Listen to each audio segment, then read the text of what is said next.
మంచి మాటలే చెప్పేది. ఫస్ట్ మా కుటుంబంలో మా అమ్మమ్మ దేవుని నమ్ముకునింది.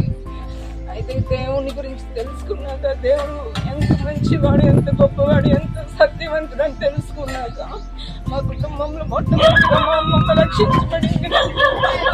ఆమె ఎంత ధన్యురాలు ఫస్ట్ గా తెలుసుకుంటుంది. ఆమెకి ఎంత గొప్ప భాగ్యం అని నేను ఎప్పుడు సంతోషించేదాన్ని.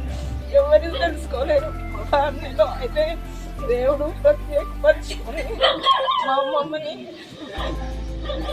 ఒక ధన్యురాలుగా ఎంత దేవుడు ప్రేమిస్తేనండి ఎవరైనా మారబడతాడు. అయితే మా కుటుంబంలో మొట్టమొదటిగా మా అమ్మమ్మని దేవుడు ప్రేమించాడు. ఆమె ద్వారా మేమంతా మా బాబాయ్ నమ్ముకున్నారు. మా బాబాయ్ అంటే నాకు ఇష్టమండి. చిన్నప్పటి నుంచి మా బాబాయ్ చర్చి తీసుకుపోయేవాడు. అలా వింటూ ఉంటే వినడం ద్వారా నాకు కూడా విశ్వాసం వచ్చింది. ఆ విశ్వాసం ద్వారానే దేవుడి గురించి పరిశోధించి నా పెళ్లి విషయంలో కానీ డెలివరీ విషయంలో కానీ నాకు అన్ని చేసేది. ఆమె పాపం నన్ను గురించి సంతోషమే, మా చెల్లెల గురించే బాధపడుతూ ఉంటుంది. ఎందుకంటే నేను దేవుణ్ణి నమ్ముకున్న వాళ్ళు చేసుకున్నాను కదా, నేను దేవుణ్ణి తెలుసుకున్నాను కదా అని ఒక పక్క ఆమెకి సంతోషం. మా చెల్లి గురించి బాధపడుతూ ఉంటుంది. పాప దేవుణ్ణి నమ్ముకోవాలి, వాళ్ళు కూడా కుటుంబం రక్షించబడాలి అనేసి ఆమెకి ఎప్పుడు ఒక వైరాగ్యం, దేవుళ్ళో ఉండాలి, అందరూ దేవుడు నమ్ముకోవాలి, అందరూ దేవుని తెలుసుకొని రక్షించబడాలి, ఆమెకి చాలా కోరిక. అయితే అవన్నీ నాకు తెలుసు.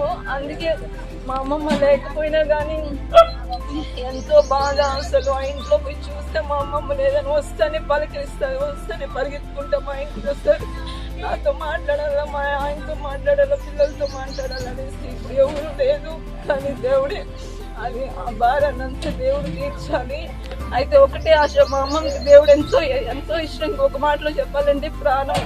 అలాంటి ఆశను నేను కూడా ఆమెలాగా కష్టపడి దేవుడి కోసం ప్రయాసపడి అందరినీ దేవుళ్ళో నడిపించాలి. మా అమ్మమ్మ యొక్క కోరిక అంత ఆశ కదా, అందరినీ దేవుళ్ళో నడిపించాలని. అదే ఆశ నేను కూడా లెగసీని కంటిన్యూ చేసి మా అమ్మమ్మకి సంతోషకరమైన బిడ్డగా, మా దేవుడికి సంతోషకరమైన బిడ్డగా ఉండాలని ఆశపడుతున్నాను. దేవుడి చిన్న సాక్ష్యాన్ని దీవించాను.